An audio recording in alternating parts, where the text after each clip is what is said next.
Bueno, bienvenidos, mi nombre es Martín Molina y este es el podcast Conversaciones de Mentes. Hoy tengo un episodio solo, entonces no va a ser una conversación,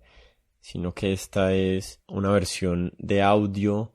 de un ensayo que escribí sobre la religión que está titulado No creo en Dios, pero sí en las religiones. Y es como un jueguito ahí de palabras porque mucha gente dice yo no creo en la religión, pero sí creo en Dios, y para mí es un poquito al revés, y ya les voy a explicar. Los que han escuchado este podcast, me imagino que saben de mi posición filosófica como ateo, pero el problema de esa denominación de ateo, como muchas otras, es que el que la escucha llega a un montón de conclusiones que no necesariamente son ciertas acerca de la persona que está usando esa palabra para describirse a sí mismo. Hay un movimiento dentro del ateísmo que se llama el nuevo ateísmo, que fue como un movimiento de unos intelectuales entre los que están Richard Dawkins, Daniel Dennett, Sam Harris, Christopher Hitchens. Famosamente ellos se conocían como los cuatro jinetes del apocalipsis, pero ellos hicieron unas observaciones muy profundas sobre las maneras en que las ideologías religiosas y las creencias religiosas conducen a comportamientos inmorales. Y yo comparto muchas de esas conclusiones de ellos, no todas, pero también creo que hay otro lado de esa historia que se ha ignorado en el debate, y es el valor que cumplen las religiones. ¿Cuál es el valor que yo veo en las religiones? Yo veo las religiones como un medio de cohesión social y de transmisión de información cultural. Esa transmisión de información cultural se da de manera vertical entre generaciones y horizontal entre poblaciones. Y esta información cultural, yo voy a alegar,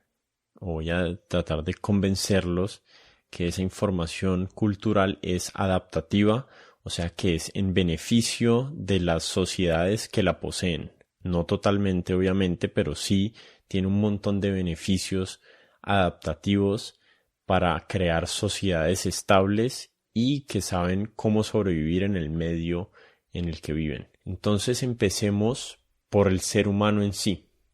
Los seres humanos somos una especie que en algunos sentidos es ordinaria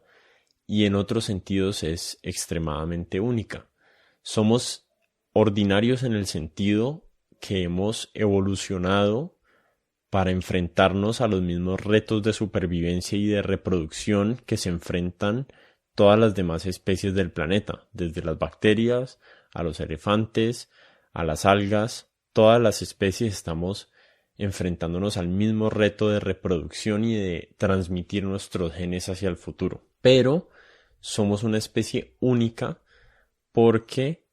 somos una especie que potencializó un mecanismo innovador de transmisión de información, que es la cultura. Y la mayoría de las otras especies, a excepción de algunas cuantas, no tienen acceso a ese método de transmisión de información. Solamente tienen acceso a la transmisión de información genética. Nosotros tenemos la transmisión genética, pero a la misma vez la transmisión cultural. El famoso biólogo evolutivo David Sloan Wilson tiene una frase que es muy buena, y es que los productos de la evolución cultural adaptan a las poblaciones humanas a su entorno mucho más rápido que la evolución genética. Y es esa transmisión cultural y evolución cultural la que ha vuelto al ser humano tan adaptable que nos permite sobrevivir desde los desiertos más inhóspitos hasta Alaska, hasta las selvas más densas del planeta. Es muy fácil subestimar lo esencial que ha sido esa capacidad que tenemos de transmitir información y lo crítico y tal vez mortal que ha resultado para algunas poblaciones humanas perder sus conocimientos ancestrales. En esas transmisiones culturales están alojadas todas las innovaciones materiales, como construir,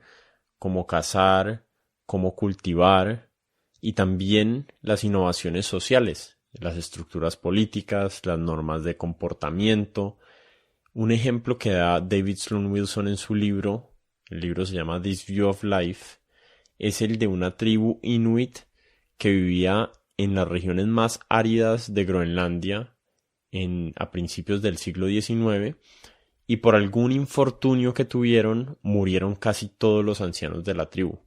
y con ellos se murieron cientos de generaciones de conocimiento sobre cómo sobrevivir en ese entorno, cómo hacer kayaks, cómo hacer arcos, cómo hacer iglús, y esa población rápidamente empezó a sufrir los efectos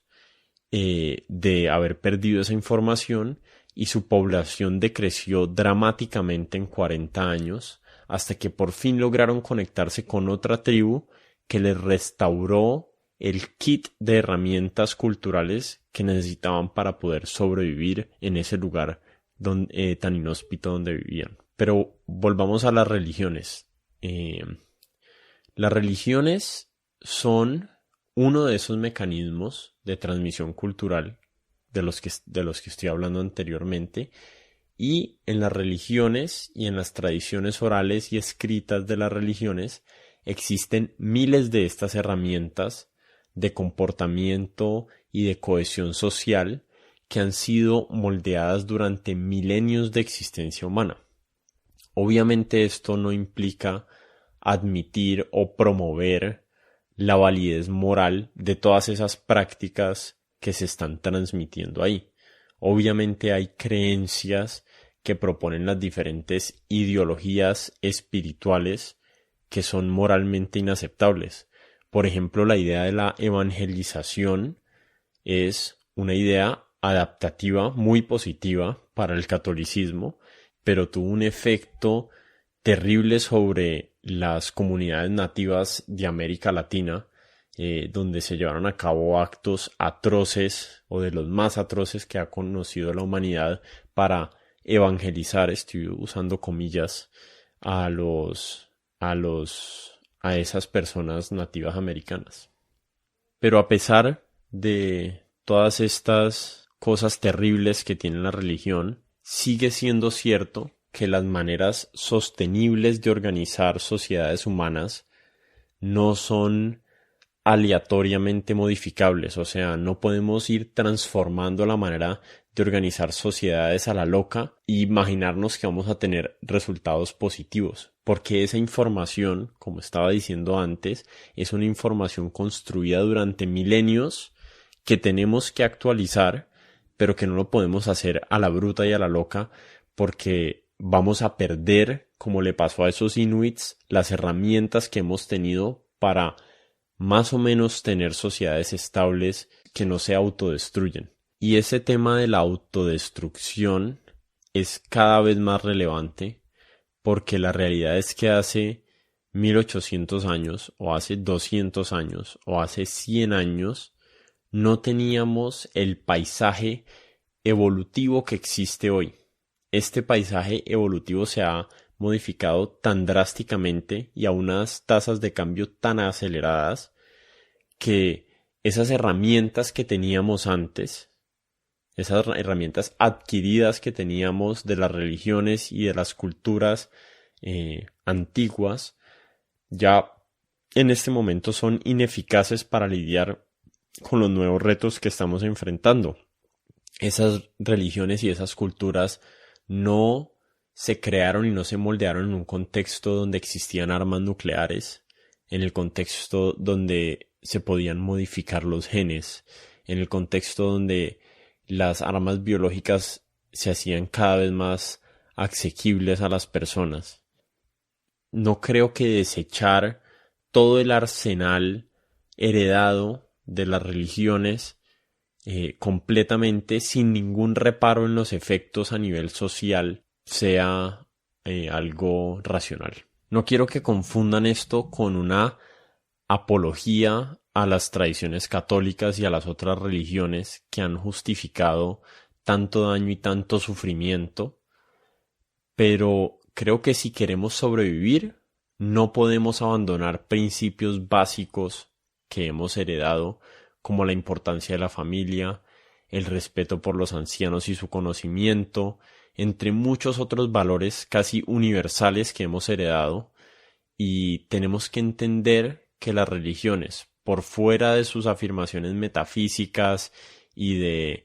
que tratan de explicar el mundo y explicar nuestra realidad, hay que reconocerlas como un sistema de transmisión de información adaptativa. Como dice Nassim Taleb, no todo lo que pasa pasa por una razón, pero todo lo que sobrevive, sobrevive por una razón.